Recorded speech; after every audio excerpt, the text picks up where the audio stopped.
प्यारे दोस्तों, good orator, अच्छा वक्ता किसे कहेंगे? अच्छा, एक अच्छे वक्ता के लक्षण क्या होते हैं? यूथ के लिए जो मेरी स्पीच है आज की 5-10 मिनट की, ये बहुत उपयोगी है। जो लोग सठिया गए हैं, बूढ़े हो गए हैं, उन लोगों ने तो मान लिया है कि हमारे पास बहुत अनुभव है, हम पूरे दिन बकबक कर रहे हैं, हम बराबर बोल रहे हैं। उसको एहसास ही नहीं होता है कि हम बकबक कर रहे हैं, हम किसी को डिस्टर्ब कर रहे हैं। उसको लगता है कि हम बराबर, बस रोकना, टोकना, टोकना, टोकना, टोकना, एडवाइस, एडवाइस, एडवाइस, एडवाइस। तो उन लोगों के लिए तो मैं बोल नहीं रही, मैं बोल रही हूं आज के यूथ के लिए। बहुत अच्छी तरह से हमारा यूथ आज उभर कर आगे आ रहा है।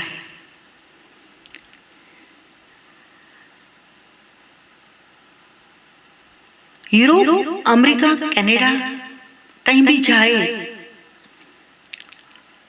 बेधड़क अच्छी अंग्रेजी बोल लेता है। इतनी पढ़ाई का मौका मिला, ये सद्भाग्य आज के यूथ का। तो दोस्तों, किसी भी फील्ड में अच्छा ऑरेटर होना बहुत जरूरी है। किसी भी फील्ड में आपको बोलना तो पड़ेगा। बहुत कम फील्ड ऐसा है कि जहां बोलना नहीं पड़ेगा।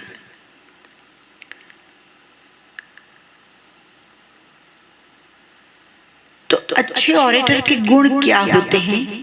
सबसे पहले तो समय देखकर बोलो।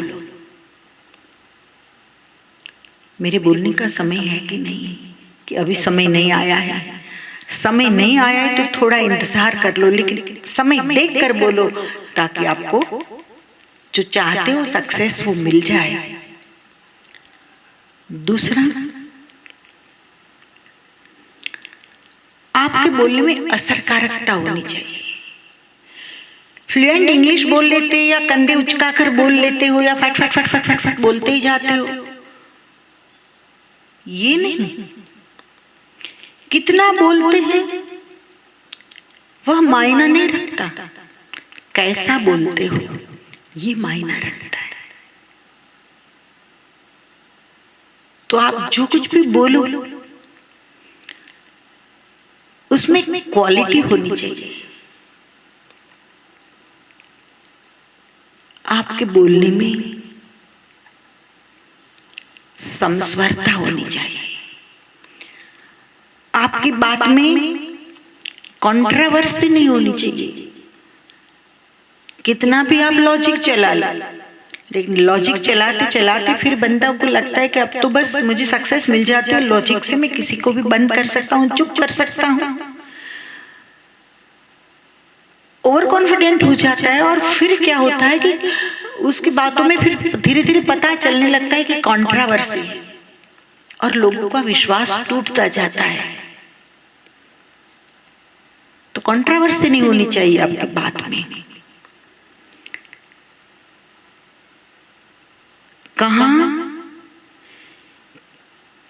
कितनी बोलने की जगह है, आपके लिए जगह है कि नहीं, ये देखो।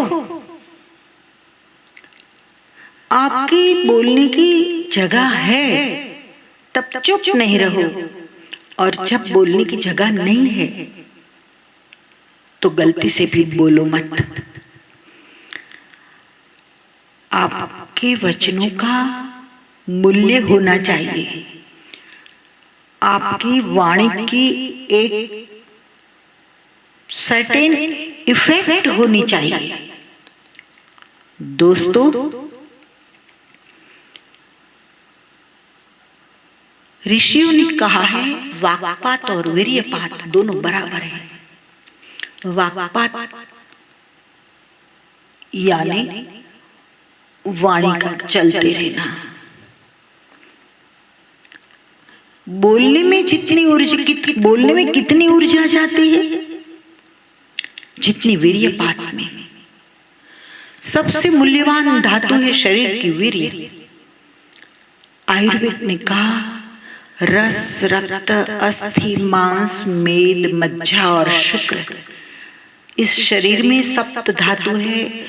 और 6 धातुएं जब बन जाती है, जो भी कुछ आप खाते हो, पीते हो, सांस लेते हो, उन सब से 6 धातुएं धीरे धीरे बनती जाती है। रस से लेकर फिर वीर्य तक, तो सबसे कम जो होता है उत्पन्न शरीर में, यह है, उसे शुक्र कहो या वीर्य कहो। तो सबसे मूल्यवान धातु जो शरीर की है, जो एक पूरी नई सृष्टि को पैदा कर सकती है, इतनी ताकत है वीर्य धातु में। तो दोस्तों, वाणी में इतनी ऊर्जा चली जाती है जितनी वीर्यपात में। इसलिए मैं कहती हूँ कि वाणी के मूल्य को समझो। कभी कभी कुछ लोग बैठे होते हैं तो केवल केवल केवल नॉइस क्रिएट होता है।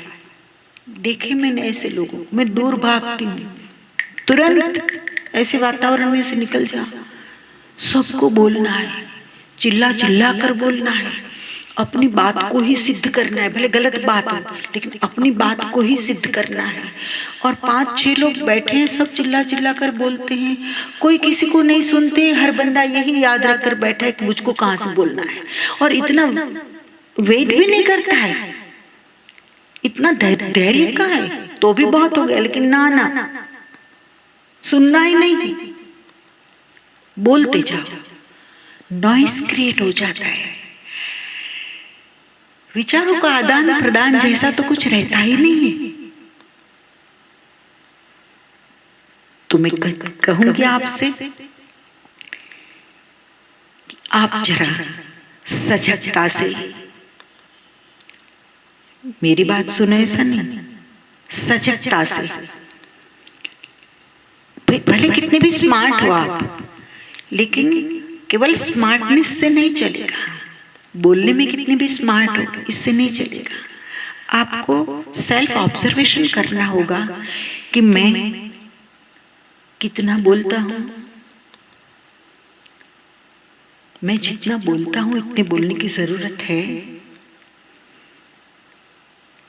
कम बोलने से अगर मेरा काम चल जाता है तो मैं ज्यादा क्यों बोलता हूं?